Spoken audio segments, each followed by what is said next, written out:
5 neuroscience-based ways to clear your mind. Neuroscientists have identified effective ways to forget unwanted thoughts. As an ultra-endurance athlete, I've competed in the Badwater Ultramarathon a few times. Some call Badwater the world's toughest footrace because it's a 135-mile non-stop run from the bottom of Death Valley to Mount Whitney, in the middle of July, when temperatures can reach 130 degrees. The physical discomfort of running 5 marathons back-to-back through Death Valley in the middle of July requires more psychological finesse than it does aerobic endurance. Succeeding in sports is always going to rely on mastering your mindset and explanatory styles. As Yogi Berra said, baseball is 90% mental, the other half is physical. One of the most important skills I've learned as an ultra-endurance athlete is how to clear my mind of unwanted thoughts. When your feet are covered in blisters, the pavement is hot enough to fry an egg, and you still have 3 marathons to run, you learn quickly how to pull any tricks from your psychological toolbox that will help you reach the finish line. When every alarm in your body and brain is sounding a red alert telling you to stop, how does someone push through and keep on going?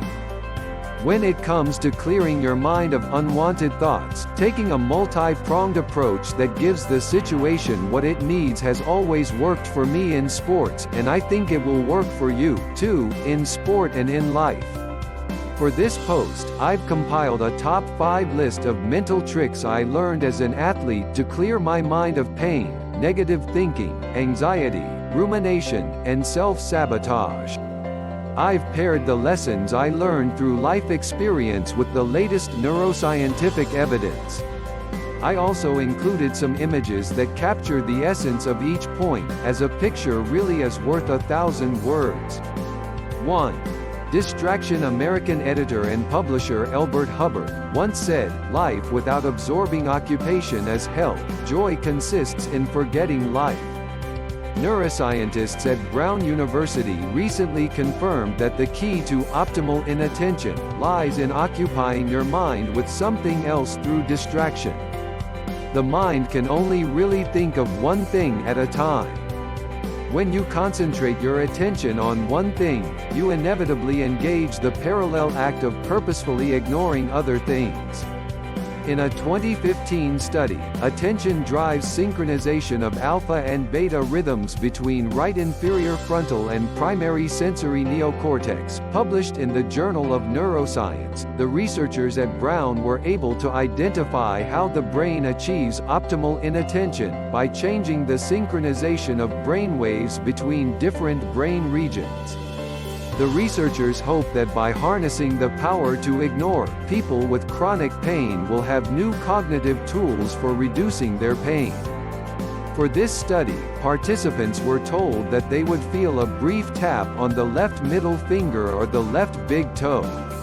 In some cases, they were then told to report only stimuli felt on the foot and to disregard what they might feel on their hand. In other cases, they were told to attend to or report sensations only in the hand and to ignore those in the foot. The researchers found significant patterns of synchrony between various regions which showed that the mind could direct attention to either the hand or the foot, but not both at the same time. If you ever find yourself obsessing or ruminating about a thought, remember that distraction is a highly effective way to shift the synchronization of your brainwaves and gives you the power to ignore on demand. 2. Mindfulness. The Brown Study's co-senior author, Catherine Kerr, is an assistant professor of family medicine in the Alfred Medical School. Her team has also found that people can learn how to manipulate their alpha rhythms in the somatosensory cortex as they switch their attentional focus through mindfulness training.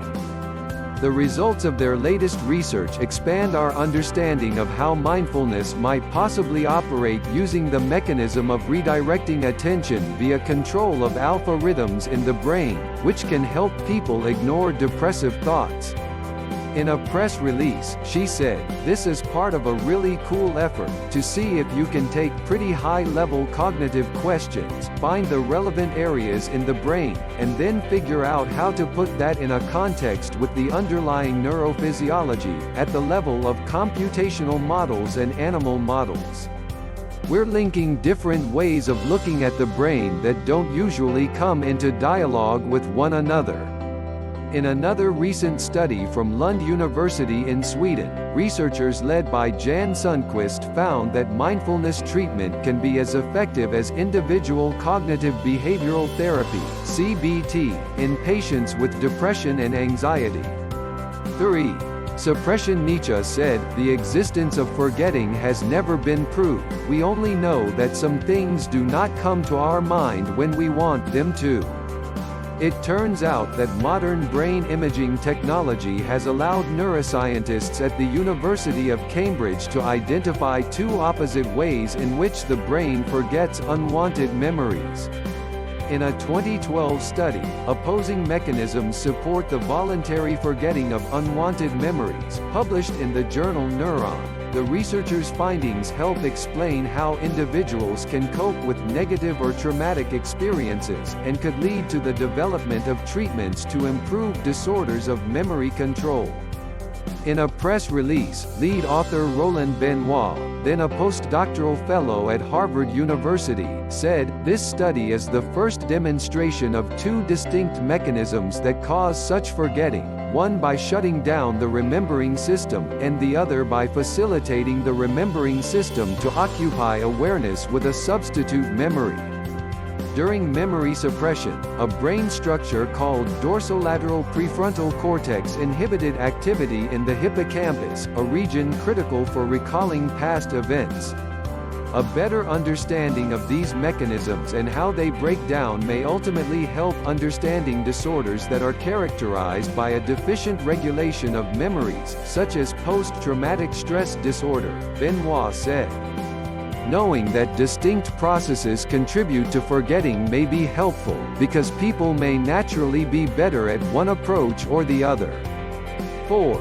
Substitution. Although the strategies of using suppression and substitution were found to be equally effective at voluntarily forgetting unwanted memories, the researchers at Cambridge found that they activated very distinct neural circuits.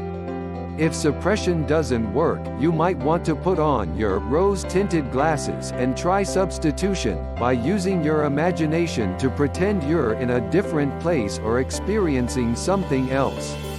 The Cambridge researchers found that memory substitution was supported by caudal prefrontal cortex and midventrolateral prefrontal cortex. These are two regions typically involved in bringing specific memories into awareness in the presence of distracting memories.